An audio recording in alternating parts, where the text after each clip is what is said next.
Survivor video. Myself, Keith Fitzsimons, Cian Menton here with you today, and we're going to review the FAI Cup semi-finals.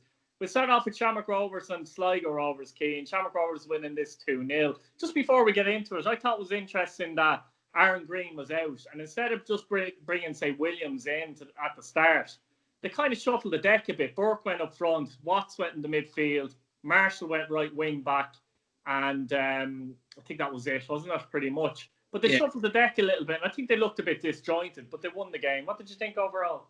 To be honest, I think in general today, altogether, I think the two semi-finals were poor. Yeah. I thought it was a bad day, bad advert for the league, in fairness now. I really did. I thought it was just, like, to be honest, kid, I probably could have played centre-half for Rovers today. And that's being honest, like, I thought it was... I was annoyed looking at it, because I thought Sligo would give a bit more of a push. I thought they got more.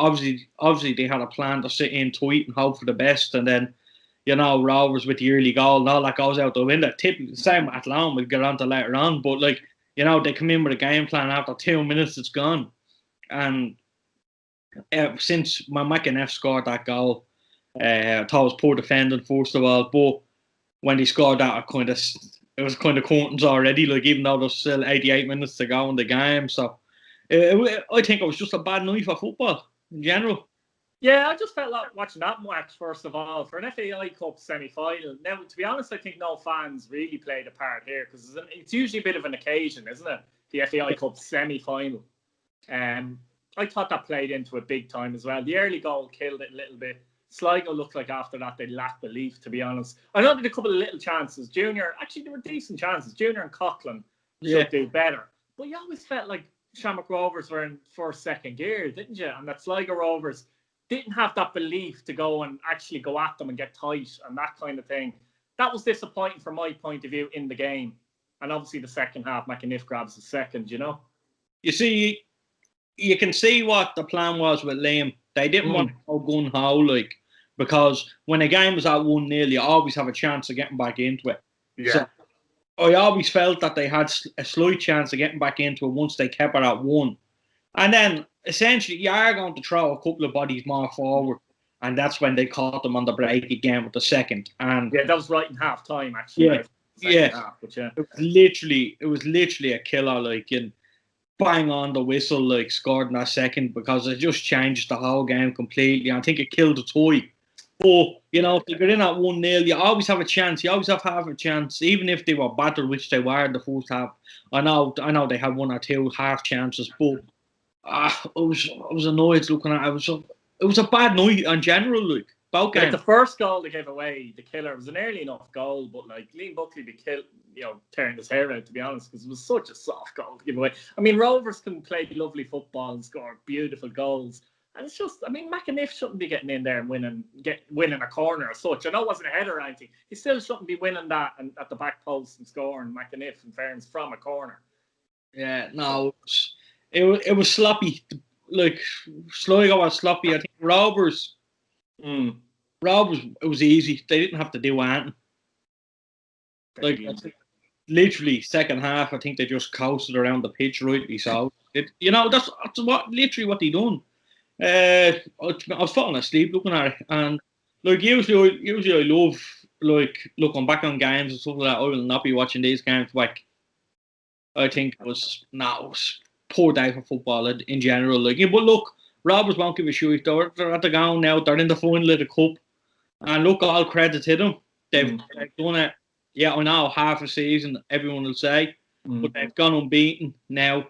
And they can win a double unbeaten. Like I said, it's half a season, but it's down as an unbeaten season if they do it. So, look, they'll take the plaudits, but they won't care about the result. They won't care how they played.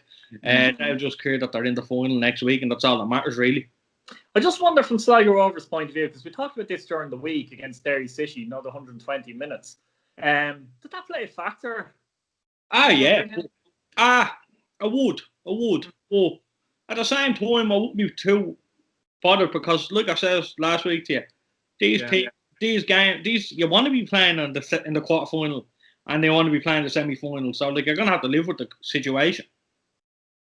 But, you know, I'm not like, I'll tell you, I'm saying this now, but like coming into the final next week, I'm not really looking forward to it.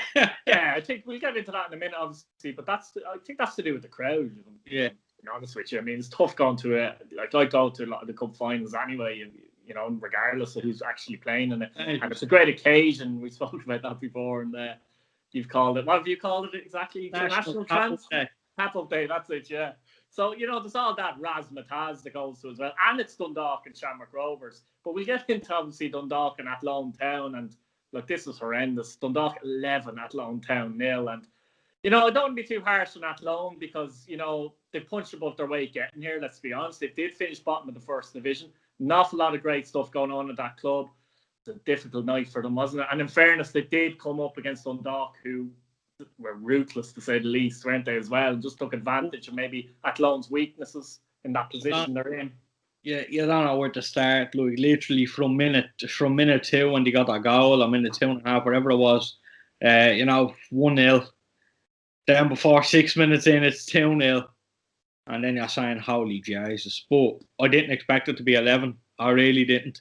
No, I felt keen guilty in saying that Dundalk would win 4-0. You know what I mean? No, we just, like, I don't even know how to even talk about this game. It was just one-way traffic for the whole thing. And look, Dundalk are professional. Dundalk done their job. It's tough on a team like Dundalk here, because if they had won that game 2 or 3-0, people would be saying that was a tough game for them, and they'd probably get a bit of stick. If they lost the game, they'd be uproar. And if they win the game well, everyone turns around and says, "Oh, that was expected." So, although to be fair, I think it would take a good man to expect 11-0. Well, that's a record score, by the way, in the FAI Cup, by the way. Yeah. I don't know.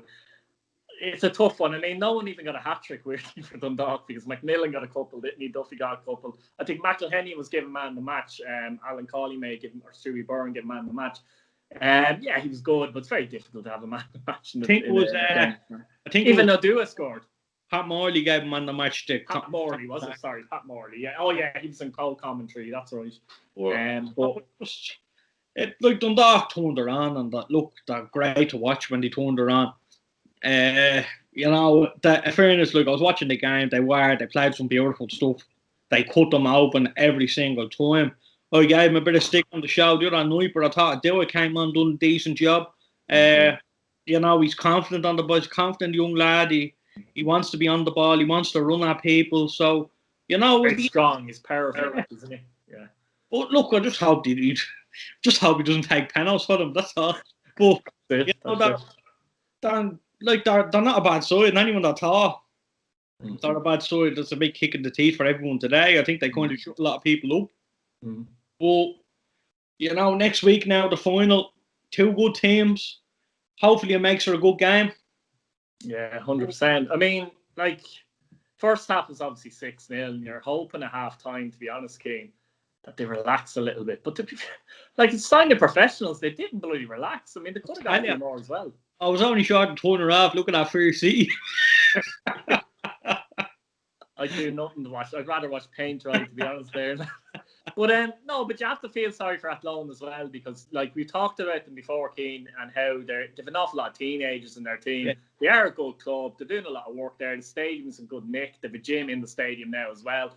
It's tough for those young players because this was live in RTE as well, not just Watch LOI, but on RTE, and it is a tough one. And they will be embarrassed and they'll feel absolutely dog shite tonight.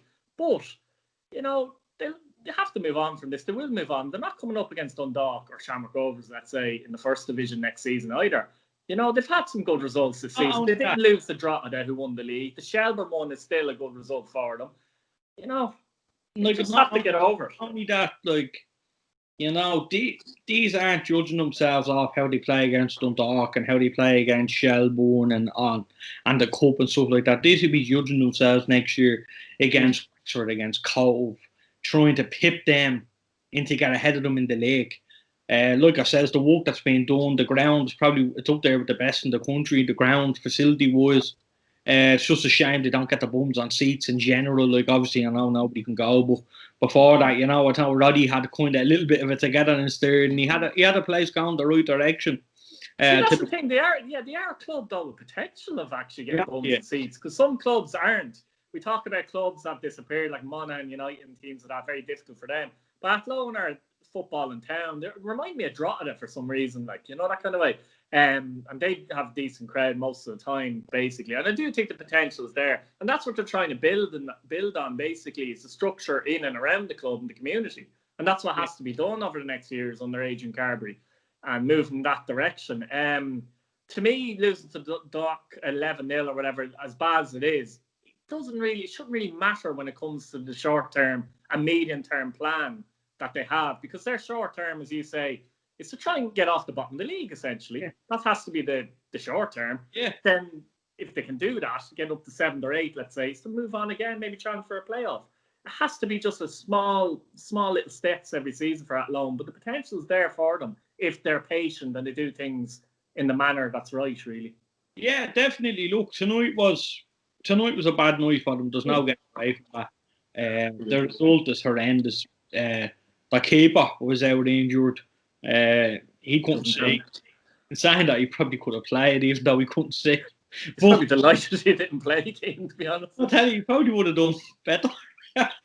No, look, I don't want to be giving the young lad stick. In fairness, Dundalk did score some nice goals, I have to say. Yeah, look, in fairness, I think there was 2 or 3. Like, that Chris Shields one, definitely. Look, I'll tell you, there was no keeper stopping that. That was just, like, that was class. Okay. And, you know, you had. And then you had some that were just close in, Keane, like, you're not sliding in and that type of thing. You're not stopping them. Well, you know, Dundalk cut them right open, and, you know, all them tap-in goals. If you look back, and people will say, yeah, they were tap-in, stuff like that, look back, they cut them open. But they didn't only cut them open once or twice in each play, they cut them open 3 or 4 times in each single phase of play. Like, they were just excellent tonight. They were on the money, and it was hard. Like I said, it was a hard game for Dundalk because everybody expected them to win, and everyone expected them to win well. So, you know, it was kind of a lose-lose situation for Dundalk. So, you know, they done really well and to get the result. And, you know, it'll put them in good faith for next week. Obviously, they have a European tie in before it. But, you know, I think... How do you see that, actually? Yeah, because they have a European tie before it. And, you know, it's Molde, isn't it, the next game? Yeah. Isn't it? Yeah. And they feel, actually, that they can get something from that. But surely they have to have 90% of their eyes on the club final. They have to, don't they? It's a tough one. It is, isn't it? Look, there's a few bob here if they win it, and you know there's a hell of a lot more money if they win the Europa League game than if they win the cup. Which is mad, by the way, because the cup is the cup. You get a cup. This is one game, isn't it? It's mental. You know, look, they literally, if they win one game, they nearly get a year and a half's worth of money for winning the league. So just for this game, if they win it, you know, and that's another story in itself. Yeah, look, you know, even if they draw the game, they'll get a fair few bob in the tank as well. So yeah, you know what I'm saying. Still though, I think they're good enough. They have 2 squads. Yeah, I think they've shown that over the course of the season with the players. Like a lot of that team there tonight, that team didn't even play on Thursday night. Yeah, they made 4 or 5 changes. Yeah, so they changed half the side. You know, half of them didn't even play, and look at the quality they have. Surely, like, considering this is the last game, I know you have Arsenal the following week, but considering these are the last 2 games that you'd expect them to get something out of, I think the players will put their hand up, no question about it, and they'll play the 2 games. I can't see them playing a weekend side. Yeah, 100%. Right, guys, like, subscribe, and we'll see you again. We'll do the preview show later on the week. We'll do a proper preview, Keane, all right? Thank you. Thanks a million. No bother.